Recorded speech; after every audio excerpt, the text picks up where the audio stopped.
Hey, I want to talk to you a little bit today about the sovereignty of God.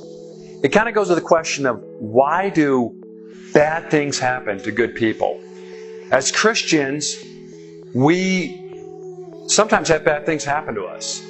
I can remember back in my life a couple years ago, a very good friend of mine, Pastor Jesse. I came to work with him as a missionary, and we were working together really well. Ministry was going well. He seemed to be in the prime of ministry. And then he abruptly had a heart attack. He preached his last message on a Wednesday night, and then hours later, he died right there in my arms. And I was wondering, God, where are you in all this?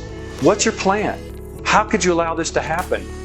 Just last year, my brother, who follows me, a year younger than me, 16 months younger than me, Isaiah, he, living in Africa, been building a clinic, married to a doctor, was planning on serving the Lord, and all of a sudden, thieves broke into his house and killed him. And again, I was left with that question, God, why would you let this happen? He was just starting to have his life turn around.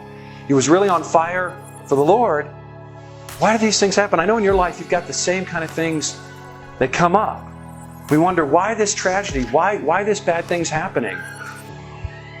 And that's where we have to trust God. You know, God knows what's going on when we don't. Isaiah 55, 8-9 says, your thoughts are not our thoughts. Your ways are not our ways. And we have to trust God in those moments. We have to know that He's in control.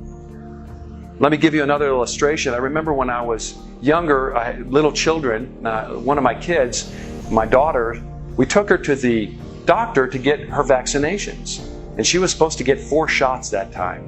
And she was real brave. She watched her brothers get their shots, and they cried and squirmed, and she had this resolve, I'm not going to. And the doctor came up, and he put the needle to her arm. First one in, she was very brave. She looked at me like, Dad, what's going on? She was real young at this time. Second needle came. She was still pretty brave. She tried to say, why is this happening to me? She braved it out. But when the doctor pulled out the third needle, she looked at this face of me like, Daddy, why would you let this happen to me?